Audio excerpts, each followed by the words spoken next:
Maburang para sa Regional Operations, Yusik Dr. Lea Buendia para sa Research and Development, si Yusik Maridon Sagon para sa S&T Services, at sa ating special concern, ang Undersecretary namin, si Dr. Teodoro Gatchalan, kasama na po ang aming mga Undersecretaries. Isang mainit na pagbati rin sa aking mga kasamahan sa Department of Science and Technology Region 12, sa ating mga partners mula sa regional line agencies, academia, local government units, pribadong sektor, at siyempre, ang Philippine Information Agency 12 Regional Director, Director Brian Abkilan, pagbati ng kapayapaan po sa lahat. Assalamualaikum warahmatullahi ta'ala wabarakatuh. Ayan. Kami po ay nagpapasalamat, RD, at pinaunlakan po ninyo ang aming imbitasyon. Kumusta po kayo, sir? Gayong kaliwat kanan po ang ating mga aktibidad sa pagsisimula po ng taong 2025. Ako po ay nagpapasalamat sa pamunuan ng PIA-12 sa pag-imbita sa akin. Kasama ang buong DOST-12, ako ay lubos na nagagalak sa pagkakataong ito na maibahagi namin ang mga programa at mga inisyatibo sa pamamagitan ng kapihan sa bagong Pilipinas. Sa katunayan, ang DOST-12 po ay patuloy at walang kapagurang tinitiyak na ang agham, teknolohiya at inobasyon, pati na rin ang aming mga serbisyo ay tunay na nararamdaman ng ating mga mamamayan sa rehiyon.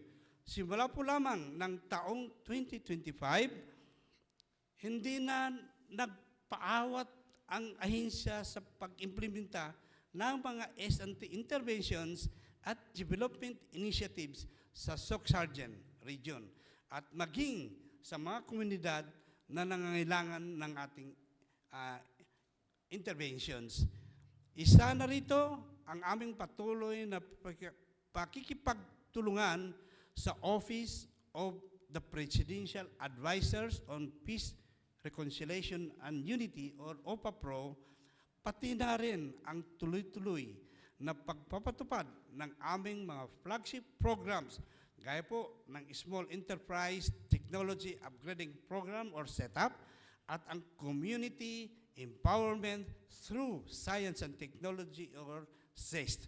Bukod dito, ang DOST ay kasalukuyang nangunguna na sa pagsasagawa ng Electoral Boards or EB certifications bilang paghahanda sa nalalapit na 2025 national and local elections.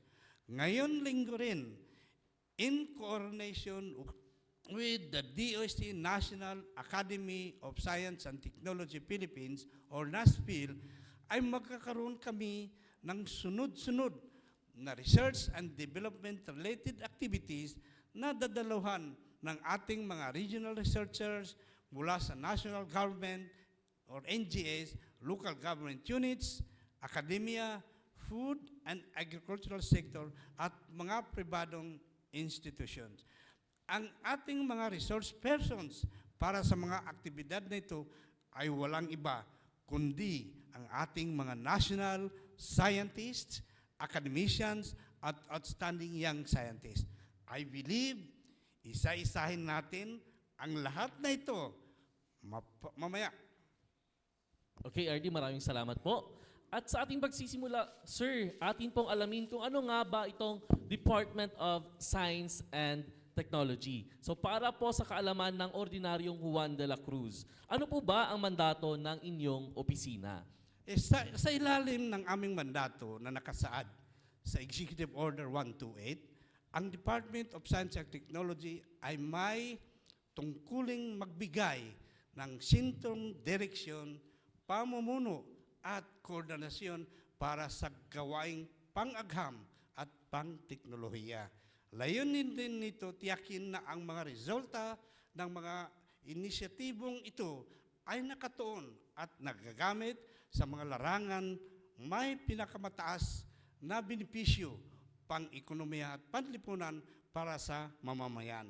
Dala namin ang mantra na One DOST for You na sumasalamin sa aming pagkakaisang adikhain na may padama ang agham, teknolohiya at inobasyon sa ating mga kababayan, lalong-lalo na sa antas ng grassroots communities. Sa kabuuan, ito ang aming mission, buksan ang mas maraming oportunidad at magbigay ng konkretong solutions para sa mas maunlad at progresibong lipunan. Maraming salamat po, RD, sa pagbabahagi po ng mandato po ng Department of Science and Technology. Sa punto naman po ngayon ay ating tingnan ang accomplishments ng DOST-12 sa pamamagitan po ng video presentation. Let's watch this.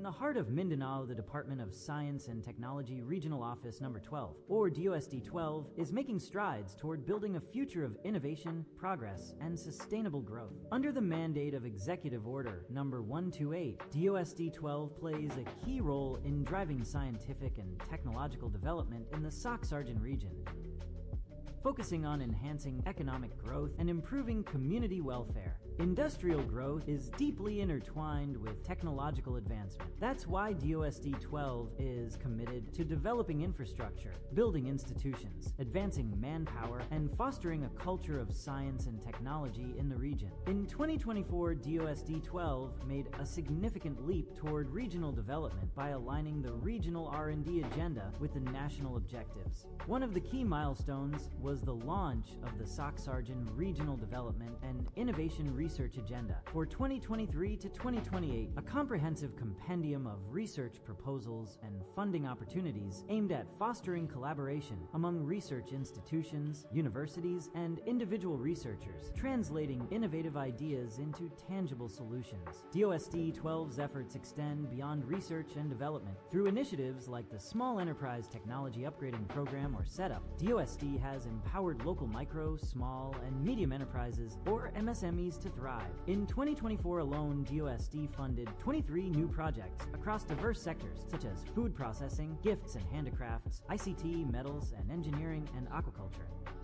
56.5% of these projects were in the food processing sector, while ICT, electronics, metals, and engineering also saw significant investments, boosting productivity and competitiveness in the region. Dr. Alfred's Essentials has won the 2024 SETUP Praise Award and Most Productive Enterprise. Founded by Dr. Alfred Villarico, the company has thrived by integrating technology and innovation into their mangosteen-based products. This achievement highlights the powerful impact of SETUP in driving business growth and community development. The rural community of Mlang also won the prestigious 2024 National Best Community Empowerment through Science and Technology CEST Community Award. The award was presented during the 2024 CEST Forum in CDO as part of the National Science and Technology Week celebrations. The Mlang community, which includes associations like the Persons with Disability of Mlang, Solo Parents, and Mlang United Bangsamoro Women Association, was recognized for their use of science and technology to drive sustainable growth.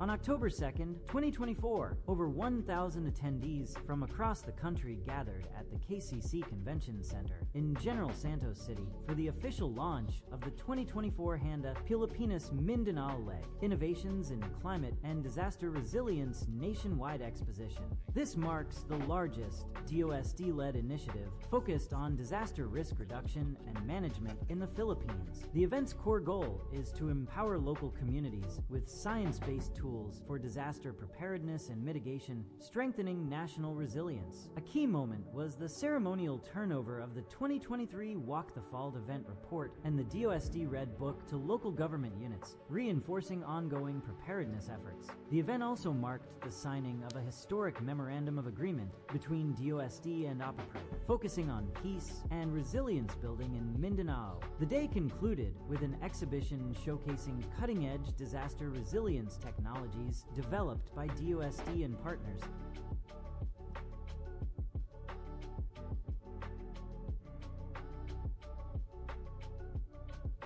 At the same time, the Regional Science and Technology Week celebrated eco-friendly solutions in energy, agriculture, and more. DOST officials, including Secretary Dr. Renato Saladum Jr., highlighted the importance of building a green economy. The event also featured awards, new projects, and the Cat Happy Fashion Show, showcasing sustainable Filipino design. Both events showcased DOST's commitment to innovation, sustainability, and community empowerment, paving the way for a stronger, more resilient future.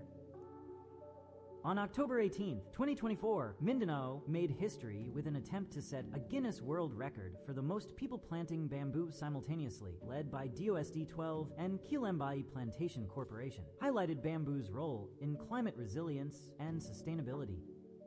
From firearms to a future of peace, the Department of Science and Technology, in collaboration with the Office of the Presidential Advisor on Peace, Reconciliation, and Unity, is leading the way in transforming former conflict zones. Through the Empowering Former Combatants and Families in the 6 acknowledged MILF camps in Mindanao initiative, this partnership is harnessing science, technology, and innovation SDI to create sustainable livelihoods and economic stability. By conducting technology needs assessments and camp validation, DOST and APAPRU are providing former MILF members and their families with the tools for self-sufficiency. This initiative aims to turn former conflict areas into thriving hubs of productivity, paving the way for a peaceful, resilient future. On August 2nd, 2024, the Department of Science and Technology inaugurated the Natural Textile Fiber Innovation Hub at SKSU, marking a significant milestone for the region's textile industry. As part of the Regional Yarn Production and Innovation Center, this facility aims to enhance local textile production by streamlining raw material processing. The NTFIH is the first of its kind in Mindanao and the third in the country, paving the way for innovation and growth in the textile sector. The Department of Science and Technology plays a crucial role in upholding the integrity of the electoral process. In line with Republic Act 8436, DOST ensures proper certification by participating in the Independent Technical Ad Hoc Evaluation Committee through the DOST-led Electoral Board Certification Program. The department strengthens the credibility of elections by equipping electoral board members with the skills to operate automatic counting machines, verify ballot authenticity, and address election-related issues, ensuring a fair and accurate voting process. The Startup Innovation Consortium to accelerate development in SOX-Sargen marks a new chapter in the region's innovation and entrepreneurship journey. The event celebrated the formal signing of a Memorandum of Agreement and the launch of the SOX-Sargen Startup Ecosystem Development Plan, paving the way for a vibrant and thriving startup ecosystem in the region.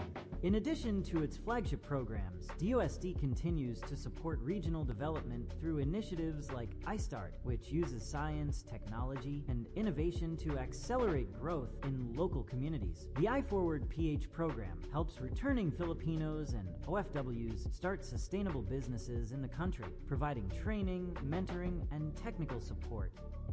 DOST also offers assistance through disaster risk reduction, manufacturing productivity, agricultural productivity, and energy efficiency programs to support local enterprises. Furthermore, DOST-12 handles requests for packaging and labeling, technology trainings, and various laboratory services through its regional standards and testing laboratories, including the Philippine National Halal Laboratory and Science Center. Through the CEST program, DOST-12 highlights the importance of supporting military brigades, securing critical areas like geographically isolated and disadvantaged areas, and end local communist armed conflict regions. This collaboration aims to strengthen security and improve community welfare.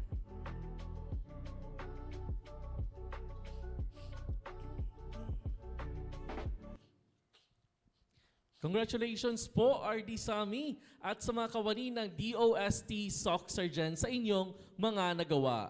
With all these accomplishments, sir, alam ko po na marami pa pong plano ang inyong tanggapan. Ano naman po ang inyong mga plano o ways forward?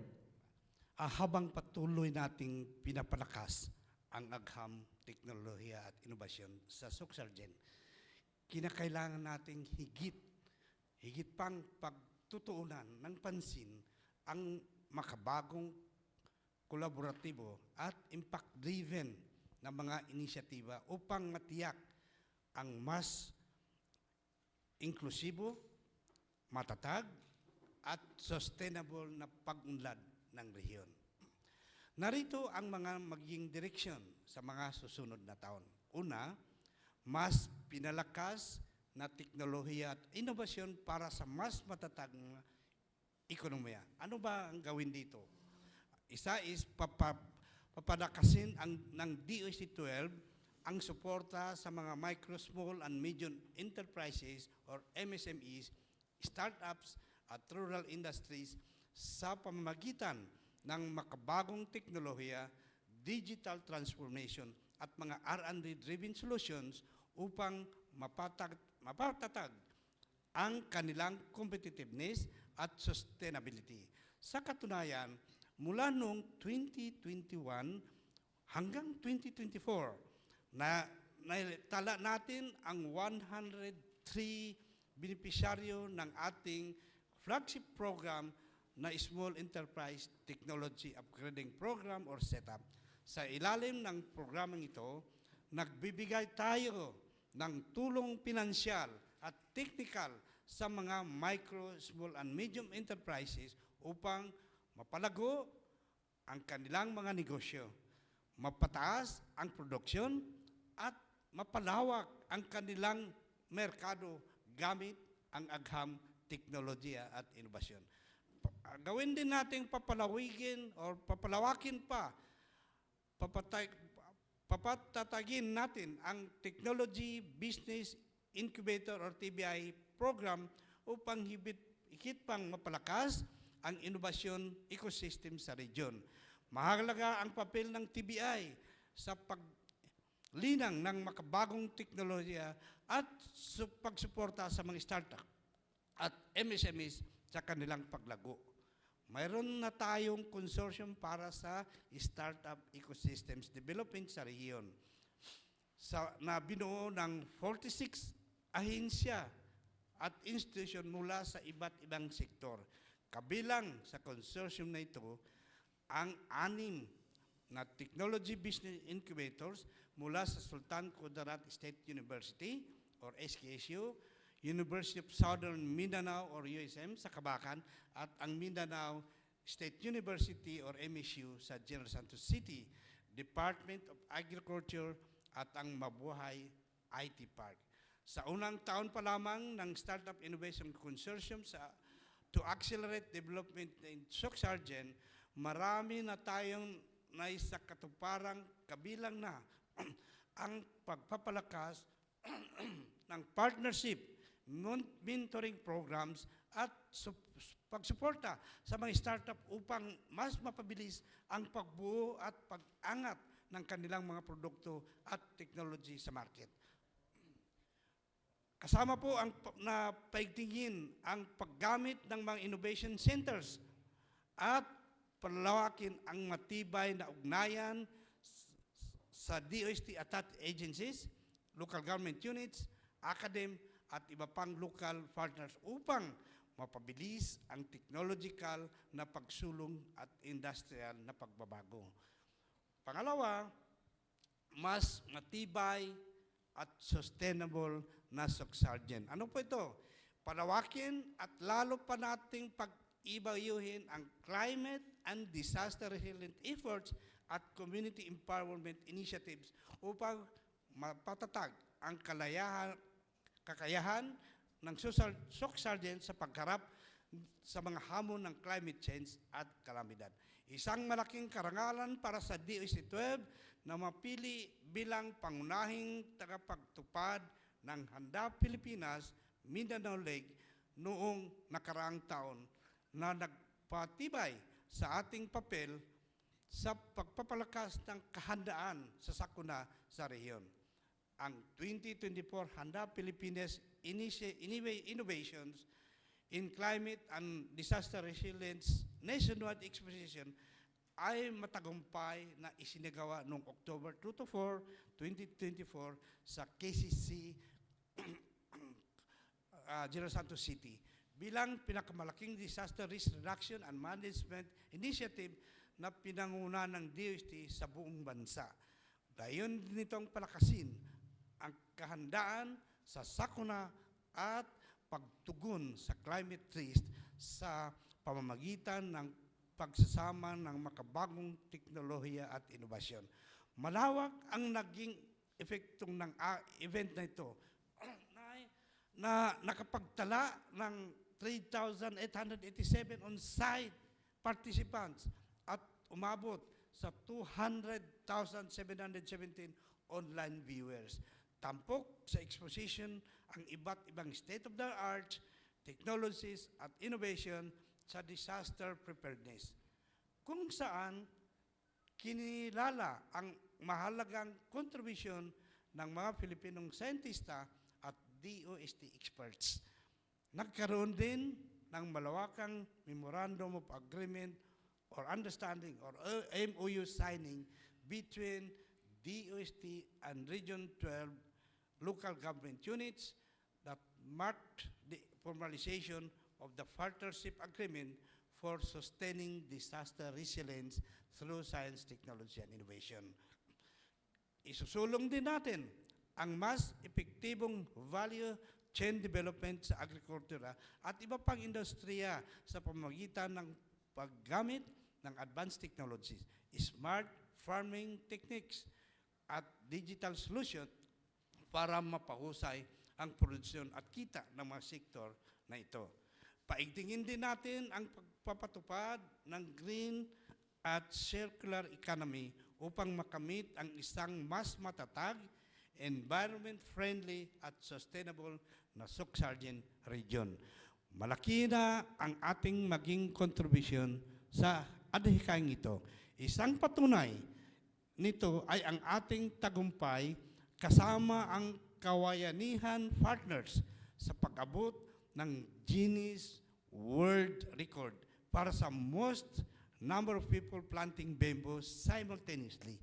Ito ay hindi lamang isang karangalan, kundi isang konkretong hakbang sa pagsusulong ng bamboo industry development bilang bahagi ng ating climate action and green initiatives.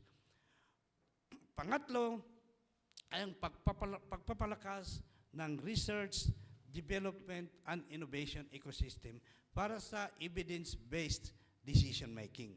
Ipagpapatuloy po natin ang adhikain ng Soc-Sargent Startup Innovation Consortium for Accelerated Development or SICAD-SOC sa pamamagitan ng pagsulong na i-adapt ang Region 12 Startup Development Plan upang magbigyan ng mas konkretong direksyon ang pagsusuporta sa mga emerging businesses, lalo na sa larangan ng agri-tech, fintech, health tech, at iba pang high-impact industries.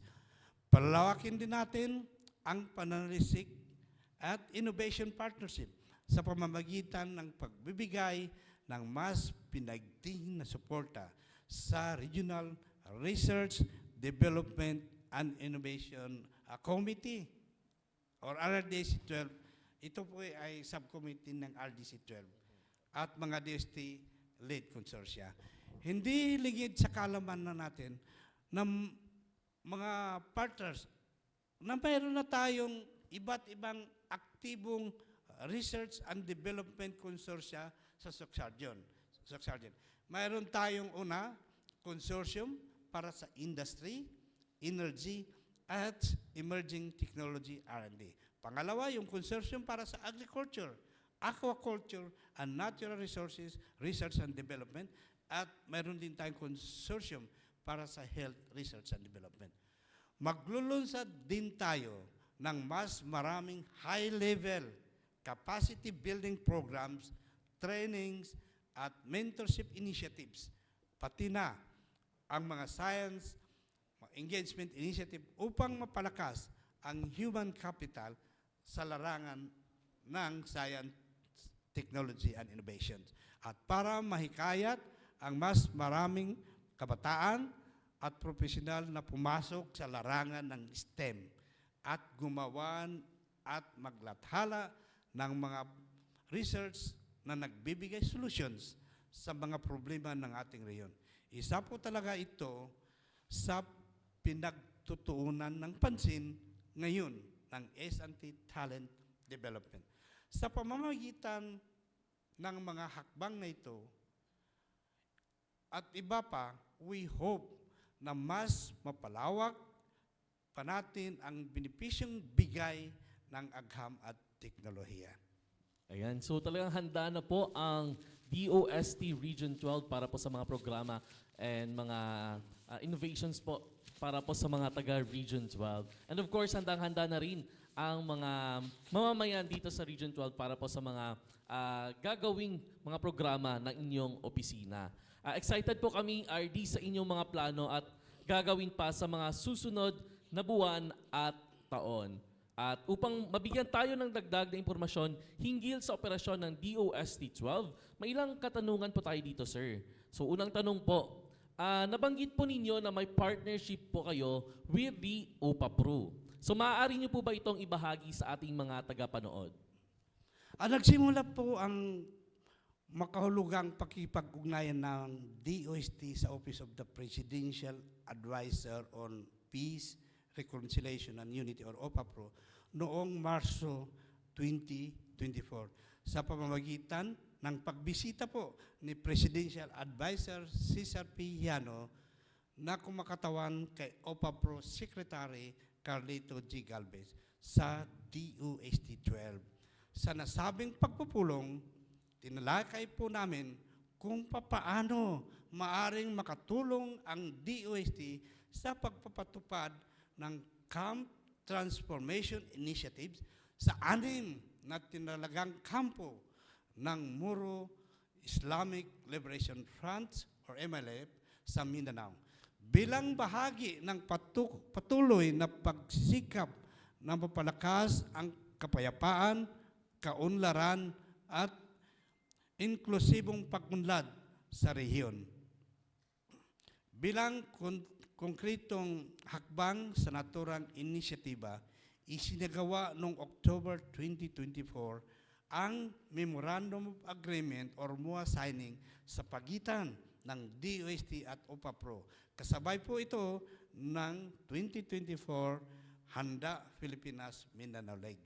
Sa ilalim ng kasunduang ito, inilunsad ang proyektong Empowering Former Combatants and Families in the 6 identified MLF camps in Mindanao through science and technology na naglalayong palakasin ang kabuhayan at kapakanan ng dating mga combatants at kanilang pamilya sa pamamagitan ng agham at teknolohiya. Sa pamamagitan ng Community Empowerment through Science and Technology or CES program ng DOST, layunin ng proyektong ito na maihatid ang iba't ibang S&T interventions sa amin sa 6 na MLF camps. Kabilang ang una, yung Camp Bader. Pangalawa, Camp Raja Muda. Pangatlo, yung Camp Abu Bakar. Pang-apat, ang Camp Umar. Panglima, ang Camp Bilal. At ang pang-anim ay ang Camp Busra. Bilang bahagi ng inisyatiba, nagsagawa rin ng isang community needs assessment ang ahensya upang matukoy ang mga pangunahing pangangailangan ng dating mga combatants. Batay sa resulta ng pagsusuri, ilan sa mga pinakakritikal na pangangailangan ng mga komunidad sa kampo ay ang mga sunod-sunod. Una, malinis na tubig. Pangalawa, kuryente at elektrisidad. Pangatlo, edukasyon at akses sa pagsasanay. At ang pang-apat ay ang seguridad sa pagkain. Sa pamamagitan ng CES program, magbibigay ang DOST ng kinakailangang science, technology, and innovation interventions upang suportahan ang pag-unlad ng 6 na identified milk camps in Mindanao. Kabilang dito ang tubig at sanitasyon, kung saan tututukan ang pagkakaroon ng malinis at ligtas na supply ng tubig para sa komunidad.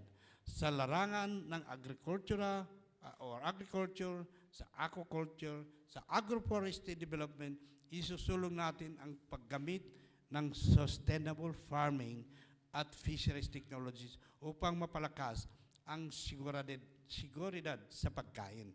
Kasabay nito, paigtingin din natin ang mga programang pangkabuhayan sa pamamagitan ng pagsasanay at pagbibigay ng suporta para sa alternatibong pinagkakakitaan ng mga pamilya. Panghuli, bibigyan din natin ng pansin ang edukasyon at skills development upang mapahusay ang kakayahan at kaalaman ng mga residente na magbubukas ng mga maraming oportunidad para sa mga beneficiary communities. Ngayon, patuloy po ang ating koordinasyon with OPAPRO and Joint Task Force on Transformation or GTF-City Secretariat upang matiyak ang epektibong pagpapatubad ng programa. Okay, thank you po, sir. Dumako naman po tayo dito sa Kawayanihan Movement po. Isa po ako sa nakilahok sa activity na ito, sir. At talagang tumatak po itong Kawayanihan Movement na pinangunahan po ninyo. So paano po inilagay ng Kawayanihan Movement na pinangunahan po ng DOST-12 ang Pilipinas sa Guinness World Records bilang bansang may pinakamaraming taong sabay-sabay na nagtanim ng bamboo or kawayan? The Kawayanihan Movement supports the United Nations Sustainable Development Goals or SDGs in environmental sustainability, economic growth, and climate action. Naging posible po ang record-setting event na ito sa pamamagitan ng malawakang kooperasyon sa pagitan ng DOST at iba't ibang sektor. Kabilang ang Bukidnon 1st District Representative Honorable Jose Manuel F. Alba, ang 85 local government units, national government agencies, NGOs, pribadong sektor at mga membro ng Kongreso.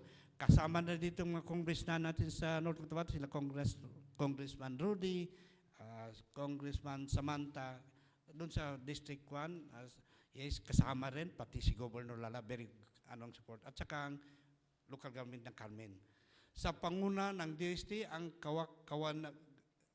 Kawayanihan Circular Economy Movement Partners, matagumpay na naisagawa ang official na pagtatala noong October 18, 2024, kung saan 2,305 na katao ang lumahok sa sabayang pagtatanim ng kawayan sa 19 na magkakaibang lokasyon sa Mindanao at pati na sa Leyte, mayroon din. No? Ang inisyatibong ito na pinamumunuan ng DOST Region 10 ay naglalayong itaas ang kamalayan ng mamamayan tungkol sa potensyal ng bamboo sa pagsusulong ng circular economy, climate resilience, at sustainability. Ang opisyal na pagkilala naman po ay ginanap noong November 2024 kasabay ng pagdiriwang ng National Science and Technology Week sa Cagayan de Oro City. Buong puso po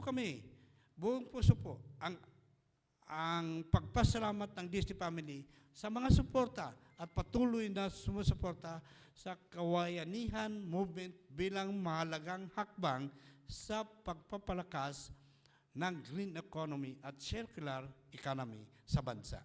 Sa panahon ngayon, kailangan po talaga nating isulong ang mas matalinong paggamit ng likas na yaman sa pamamagitan ng reuse, repair, refurbish o pagsasauli sa dating anyo at recycling upang mabawasan ang basura at mapahusay ang sustainability. Marahil, nagtatanong po kayo, no, bakit bamboo?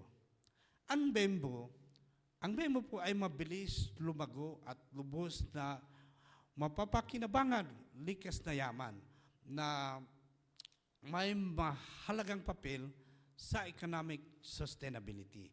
Una, marami itong benepisyo sa kapaligiran. Isa, ang bamboo ay epektibong panangga laban sa carbon emissions dahil sa mabilis nitong paglago at mataas sa mga mag-prevent po ng erosion sa mga riversides. Pangalawa, tumutulong din itong bamboo. Ito nga, yung pag-prevent ng erosion. Malaking bagay po ang magawa ng bamboo. At nagbibigay ng natural na tirahan para sa iba't ibang hayop. Pangalawa, mapakalawak ng pang-industriyang gamit ng bamboo mula sa construction, furnitures, handicrafts, textile at food production. Sa construction, ito ay isang matibay at sustainable na alternatibo sa kahoy para sa paggawa ng bahay at gusali. Lalo na ang engineered bamboo. Sa larangan ng seeding at handicraft naman, nagsisilbi itong pangunahing material sa parehong tradisyonal at modernong disenyo ng mga produkto. Samantala, sa textile industry, ang bamboo ay ginagawang sustainable fibers para sa eco-friendly fashions. Sa pagkain naman po, ang bamboo shoots ay isang masustansyang sangkap na bahagi ng maraming lutuin. Tulad ng niyog, bawat bahagi ng kawayan ay may pakinabang, walang nasasayang. Meron po tayong mga bamboo textile fiber innovation hubs sa bansa. Although wala pa po sa region, mayroon naman po tayong natural textile fibers innovation hub sa Sultan Kudarat State University, launched last year through DOST funding. We hope that with this president, we can establish more innovation hubs related to bamboo innovation and product development dito sa Region 12. Ayan, so thank you RD. So base pa sa narinig natin, napakaganda po nitong hangarin, itong kawayanihan movement po ng inyong ahensya. At dumako naman po tayo RD sa inyong mga flagship programs. So can you tell us more about the community empowerment through science and technology, o itong tinatawag natin na CEST? And at paki-share na lang din po yung journey ninyo as the 2024 National Best CEST Awardee. Ang Community Empowerment through Science and Technology or CEST program po ay isa sa mga pangunahing programa ng DOST na naglalayong maiangat ang kabuhayan ng mga nasalaylayan ng lipunan. Particular na ang mga komunidad sa geographically isolated and disadvantaged areas o tinatawag nilang GIDAS. Mga lugar na apektado ng sigalot at mga indigenous communities. Sa pamamagitan ng siyensya at teknolohiya, inilalapit ng CES ang iba't ibang interventions upang mapabuti ang kalidad ng buhay ng kapwa nating Filipino. May 5 pangunahing entry points ang CES program. Una, livelihood and economic development. Pangalawa, health and nutrition. Pangatlo, environmental protection and conservation. Pangapat, disaster risk reduction and management or climate change adaptation. At ang panglima po, ang education and human resource development. Sa ilalim ng livelihood and economic development, patuloy nating pinalalakas ang kabuhayan ng mga nasalaylayan sa pamamagitan ng pagsasagawa ng skills training at pagbibigay ng suporta sa technology-based enterprise development. Mula 2021 hanggang 2024, umabot na po tayo sa 131 underprivileged communities ang natulungan ng DOST sa ilalim ng programang ito. Sa health and nutrition, nakatuon tayo sa pagbigay ng nutritional products para sa malnourished children at pagpapalaganap ng food processing technologies upang matiyak ang masustansyang pagkain sa mga komunidad. Nakabigay din po ang DOST ng RX Box Unit. Isang telemedicine ito in box na dinevelop ng ahensya na naglalayong magpa-improve ang healthcare access lalong na sa mga remote areas. Para naman sa environment protection and conservation, patuloy ang sustainable waste management initiatives upang mapangalagaan ang kalikasan gaya ng aktibong pakikilahok ng digital sa mga tree planting activities at iba pa. For disaster risk reduction and management or climate change adaptation, sinisikap natin gawin mas ligtas ang mga komunidad sa pamamagitan ng pagdideploy ng mga early warning system or EWS. As of 2023, mayroon na tayong 49 automated rain gauge o RGs, may 18 water level monitoring stations at 30 flood early warning stations sa buong rehiyon.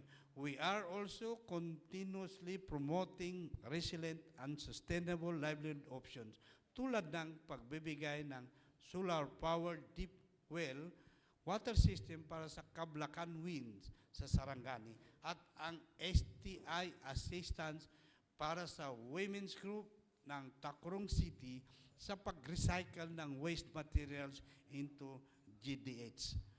Sa education and human resource development, patuloy nating pinalalakas ang DOST scholarship sa buong rehiyon.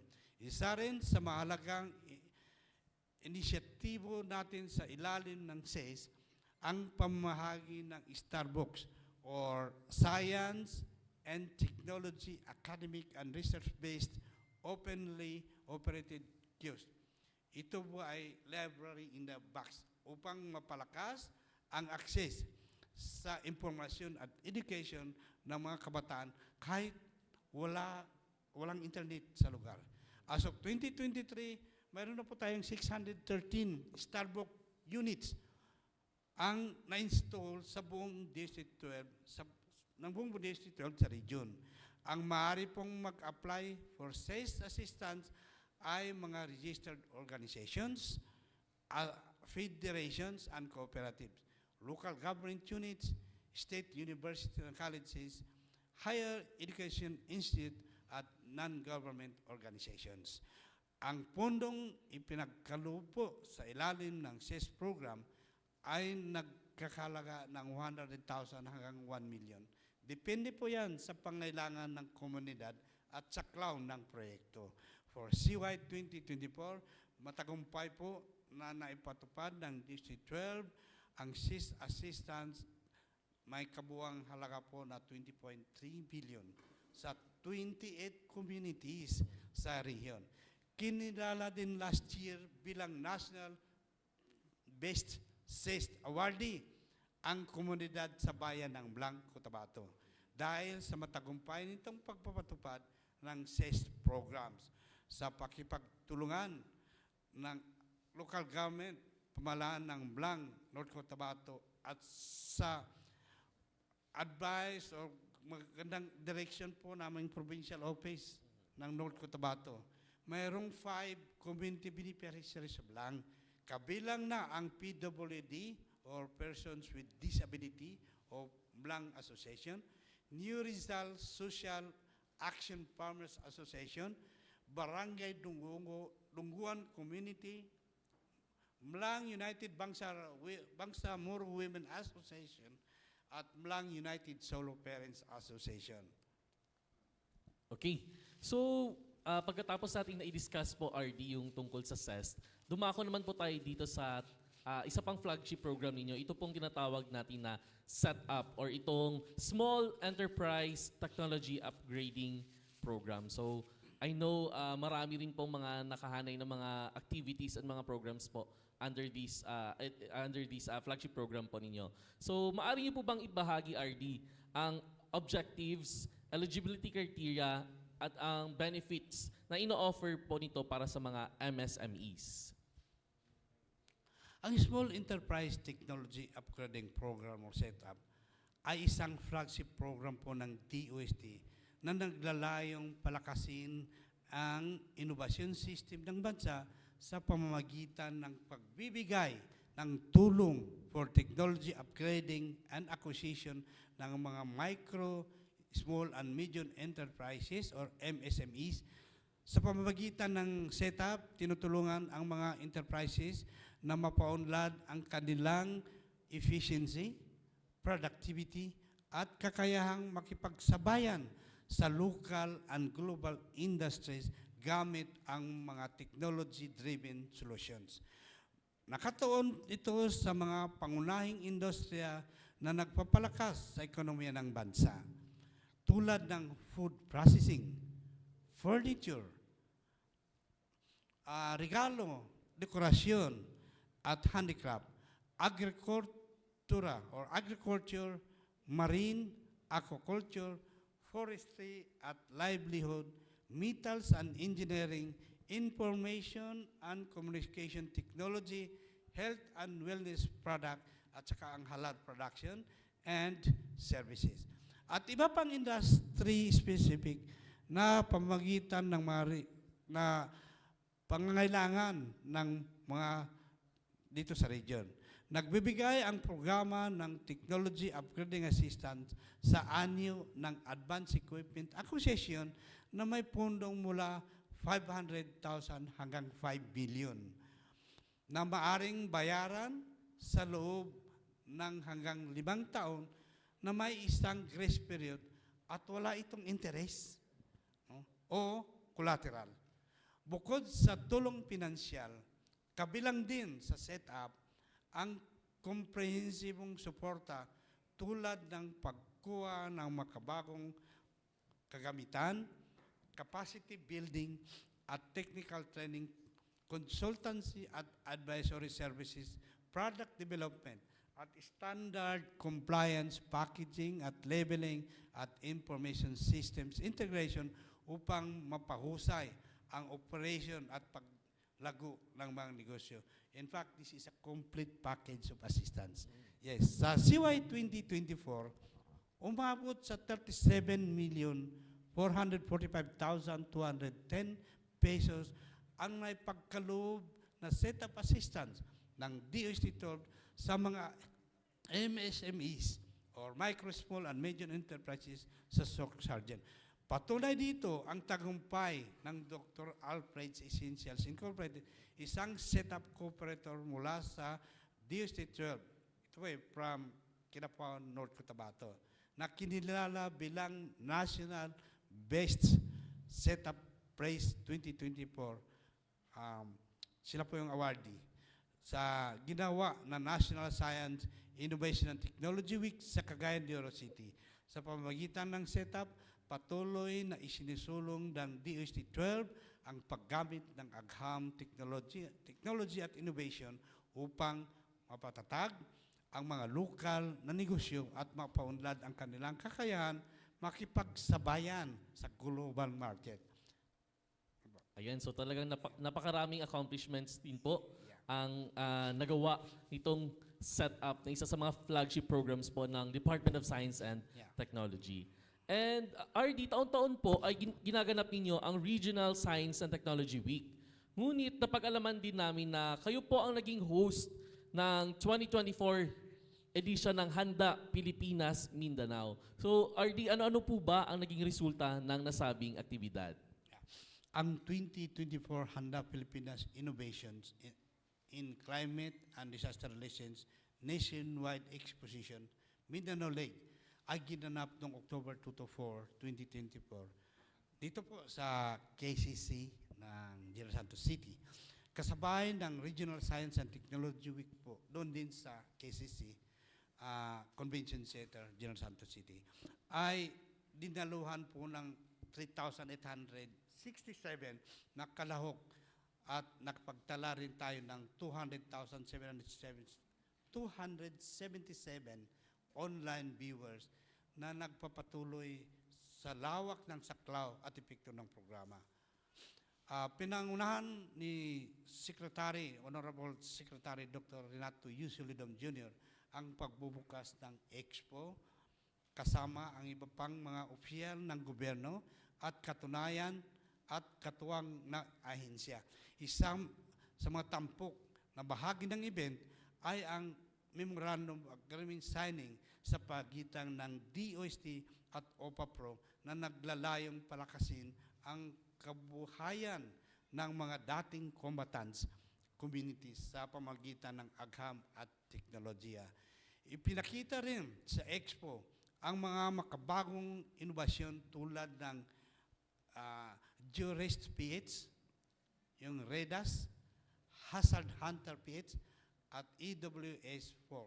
Pati na rin ang discussion tungkol sa paghahanda sa sakuna, mga hakbang sa rehabilitasyon at pagtugon sa pagbabago ng klima. Bukod dito, itinurn over rin ng DOST RED o Reference for Emergency and Disaster Book sa mga LGU upang makatulong sa kanilang disaster preparedness at response planning. Sa press conference, nagkaroon ng mas malalim na talakayan ang mga eksperto sa media eksperto at mga media hinggil sa mga estratehiya sa pagpapalakas ng kahandaan ng Mindanao sa sakuna. Malawak din ang pro-action for this event.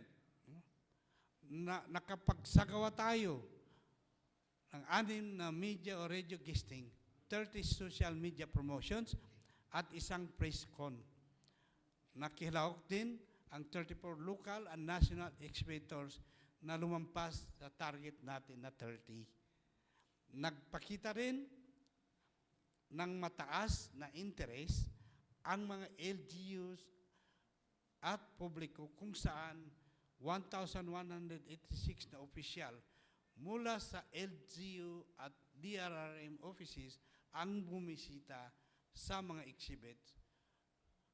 Sumatotal po 2,640 katao ang bumisita sa exhibit habang 1,186 na kalahok naman ang dumalo sa mga capacity building, yung mga trainings at mga forum.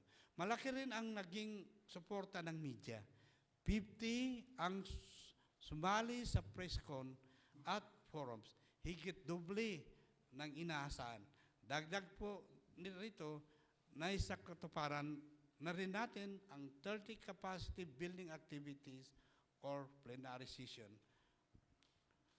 upang palakasin ang kahandaan sa sakuna sa region.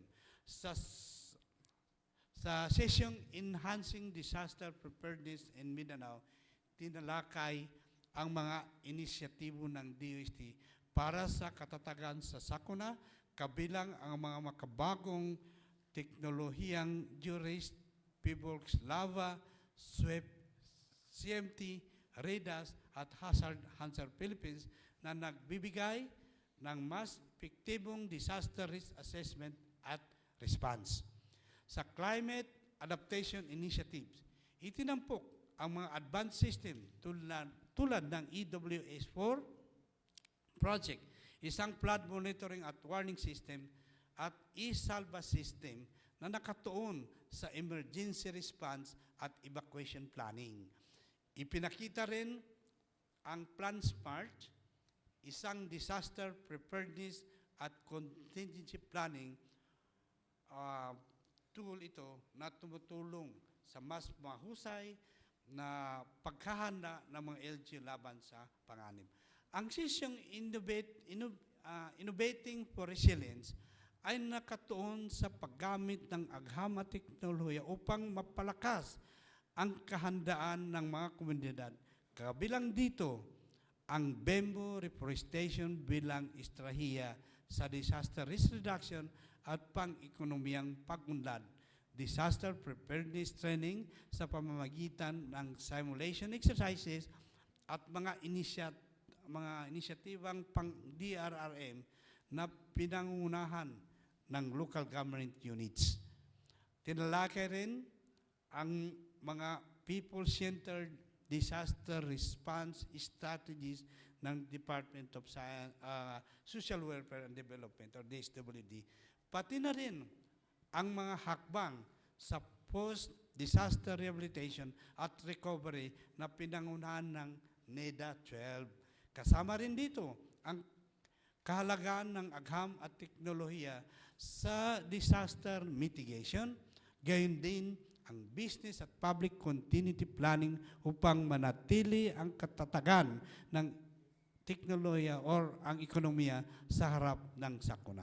Sa sesyong Geologic and Hydrometeorological Resilience, pinagnilayan ang geologic resilience, particular sa mga bulkan at volcanic hazard sa Mindanao, banta ng lindol at fault line vulnerabilities at Philippine Tsunami Monitoring and Warning System. Inilahad din ang paggamit ng Hazard Hunter PH at PlantSmart bilang mahahalagang tool para sa disaster risk at assessment. Panghuli, sa hydrometeorological resilience, ipinaliwanag ang epekto ng mga bagyo, pagbaha at storm surge, pati na rin ang thunderstorm at heavy rainfall warning, yung warning system. Itinampok ang mga flood forecasting at warning systems, epekto ng El Nino, Southern Oscillation or ENSO sa klima at mga real-time weather monitoring tools ng pag-asa upang mas epektibong mahulaan ng mapagaan ang epekto ng matitinding lagay ng panahon. Okay po. So sa puntong ito, RD Sami, bibigyan po natin ng pagkakataon ang mga media na magtanong po ng iba pang detalye hinggil sa mga programa ng inyong ahensya. At sa ating mga kasamang media ngayon, bago po ang ating tanong ay magpakilala po muna tayo. So let's start with our first question. Hello po.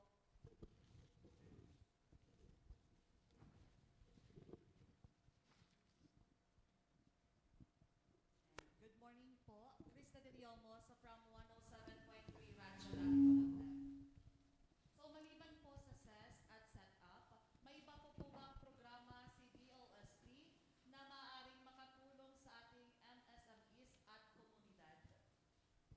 Yes. Marami po tayong programa na makatulong. Unang-una, nag-set up po ang DOST ng mga innovation centers. Mayroon tayong Food Innovation Center sa SKSU, mayroon tayong Metals and Engineering Innovation Centers.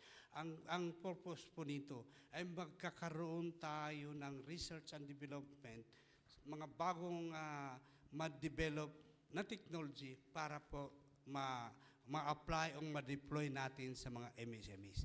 Isa po ito. Pangalawa, continuous po ang R&D, Research and Development na ginagawa. Aming tinataguyod ang Smart and Sustainable Communities Program sa rehiyon. Layunin nito na ma-introduce at ma-implement sa region ang mga makabagong technology, no? sa region natin.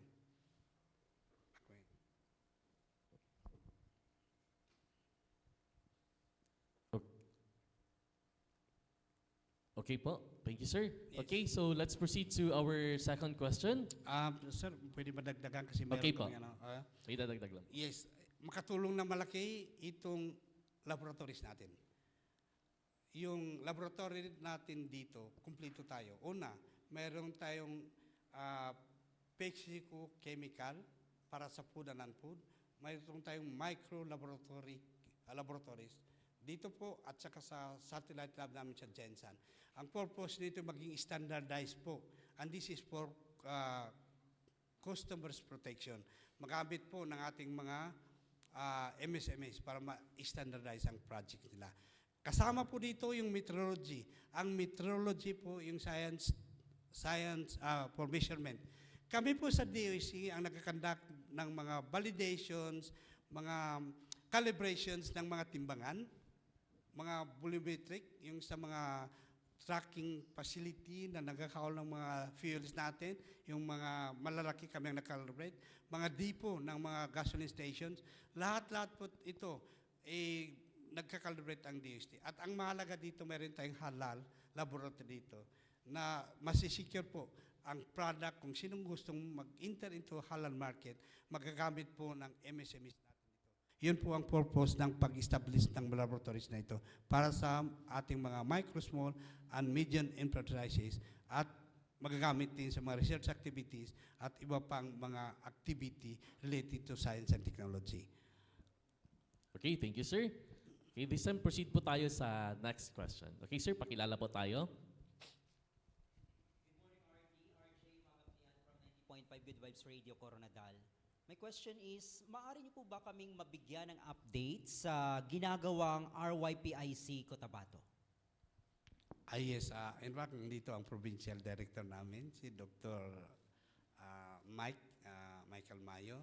Well, anyway, ang sa last August 2024, inilunsyan po ang National Textile and Fiber Innovation Hub or NTFIH sa Sultan Kudarat State University na dinaluhan ng nulistan our very own Secretary, Dr. Renato Solidum, DOST Philippine Textile Research Institute, mga kinatawan mula sa LGUs, academe at local weaving industry partners.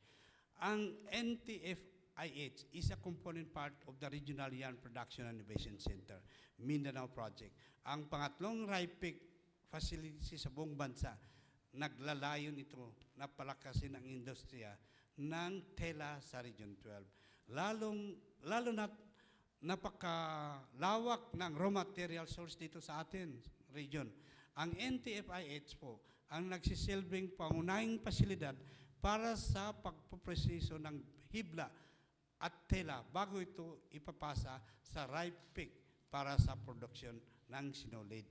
Ang RIPIC Mindanao naman po sa University of Southern Mindanao ay malapit nang maging operational.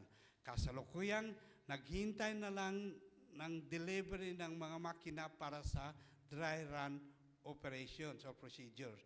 Ang mga standby fibers mula sa NTFIH sa Sultan Kudarat State University na nagmula sa magsasaka dito sa Sarangani at Alabel ay handa na ring iproseso. Inaasang ganap na magbubukas ang RIPIC Mindanao sa USM sa June 2025 na mabiging isang pangunahing pasilidad para sa pag-unlad ng lokal na industriya ng hibla at tela sa Mindanao. Ayan, so maraming salamat, RD. So muli, congratulations po, RD Sami, at sa lahat ng bububuo ng Department of Science and Technology Region 12. Sa inyong mga nagawa, ginagawa at gagawin pa. Bilang pangwakas, RD Sami, mensahe po ninyo para po sa lahat ng nanonood. Muli po, magandang araw po sa ating lahat. Sa ngalan ng Department of Science and Technology Region 12, lubos akong nagpapasalamat sa pagkakataong ito na maibahagi ang ating mga programa at inisyatiba sa ilalim ng Bagong Pilipinas. Ang ating layunin ay malinaw, gamitin ang agham, teknolohiya at inobasyon bilang pangunahing kasangkapan upang mas mapabuti ang buhay ng ating kababayan sa Socsargen. Sa patuloy nating pagharap sa mga hamon ng digital transformation, economic growth at disaster resilience, nananatili ang DOST-12 bilang isang kaagapay at katuwang ng bawat Pilipino mula sa pagsuporta sa MSMEs at startups, pagpapaunlad ng agri-industrial sector hanggang sa pagtitiyak ng mas ligtas at matibay na komunidad. Ang ating mga programa ay patuloy nating isusulong upang makamit ang isang mas inklusibo at progresibong rehiyon. Muli, maraming salamat sa PIA-12 at sa Kapihan sa Bagong Pilipinas sa pagbibigay ng plataforma upang may pahayag ang ating mga adhikain at proyekto. Inihikayat ko ang lahat na makiisa sa ating mga programa at gamitin ang agham at teknolohiya para sa mas maunlad at mas matatag na hinaharap.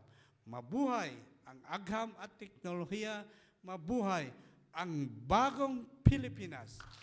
Maraming salamat sa ating guest, Department of Science and Technology 12 Regional Director, Engineer Sammy P. Malawan. Sa ating mga manonood, antabayanan po ninyo ang ating susunod na episode sa araw ng Martes sa ganito ring oras. Anong departamento kaya ang magbabahagi ng kanilang key accomplishments? Sa ngalan ni Presidential Communications Secretary J. Ruiz, Philippine Information Agency Director General Catherine Chloe de Castro, at ang aming Regional Head, Frian Abquilan, ako si Christian Matuliano. Maraming salamat sa inyong pagsuporta at pagtutok sa aming programa. Hanggang sa susunod na episode ng Kapihan sa Bagong Pilipinas.